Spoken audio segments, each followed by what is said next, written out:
Puasa. Oh, gini. Oke. Pertama-tama kita semua menghormati Ibu Megawati Soekarno Putri. Pertama, beliau adalah putri daripada proklamator kemerdekaan Republik Indonesia, Bung Karno, yang sangat kita hormati. Yang kedua, beliau adalah Presiden Republik Indonesia yang keempat. Ya kan? Sangat kita hormati. Nah, yang kelima ya? Yang kelima. Satu, dua, ya kelima. Setelah Gus Dur, mohon maaf kelima. Berkaitan dengan statement bahwa kekuasaan hari ini,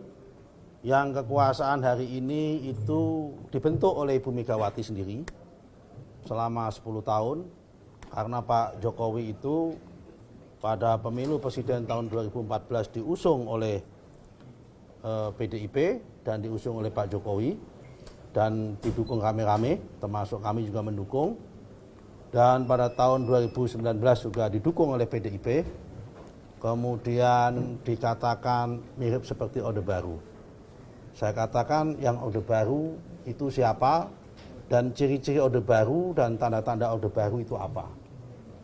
Tanda-tanda Orde Baru itu adalah manakala terjadi sentralisasi kekuasaan di tangan satu partai.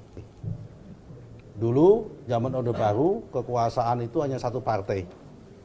Sekarang apakah ciri-ciri itu ada dalam diri Pak Jokowi?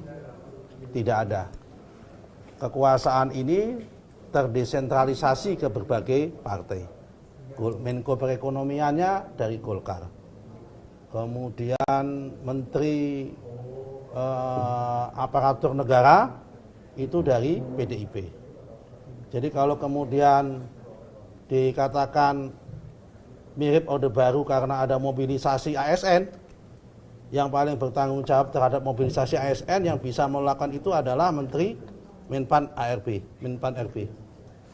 Dan Menpan RB-nya itu dari, saya nggak sebut, dari partai tertentu. Kemudian mobilisasi yang kedua adalah mobilisasi tenaga sosial, pelindungan sosial, seperti pendamping PKH yang berpotensi untuk dimobilisasi. Nah, itu juga hanya bisa dilakukan oleh Menteri Sosial.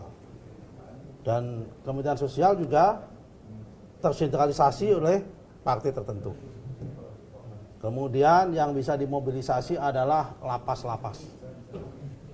Ya kan? Lapas-lapas yang itu juga kita tahu kebetulan menterinya juga datang dari partai tertentu.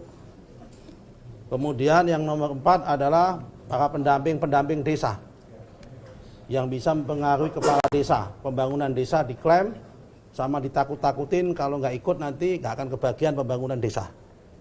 Itu juga dari menterinya dari partai tertentu. Jadi kalau kemudian pemerintahan hari ini dikatakan Orde Baru, ciri-ciri Orde Baru adalah sentralisasi kekuasaan di tangan satu partai. Hari ini tidak ada sentralisasi kekuasaan di tangan satu partai. Salah satu ciri-ciri lagi Orde Baru adalah intelijen negara itu dipakai untuk kepentingan menakut-nakutin orang, kemudian membuat fakta integritas supaya memenangkan calon tertentu. Dan saya tahu dan kita semua paham, dan itu dilakukan oleh pasangan tertentu, bukan oleh Pak Jokowi. Dan kita juga sama-sama tahu bahwa aparatur ini juga punya kedekatan dengan pihak-pihak siapa. Jadi saya kira kami menghormati Bu Mega, tapi statement yang disampaikan Bu Mega itu adalah statement kegelisahan sebagai orang tua, kegelisahan sebagai partai pengusung yang kebetulan sebetulnya berharap supaya Pak Jokowi itu dijadikan alat partai politik dan petugas partai politik. tertentu. Tetapi Pak Jokowi lebih memilih menjadi petugas negara dan petugas rakyat daripada menjadi petugas partai politik. Sehingga dengan adanya statement ini menjadi tidak relevan kalau pada hari ini kekuasaan ini dianggap menakut-nakutin, mengancam. Yang mengancam ini siapa? Yang diancam siapa?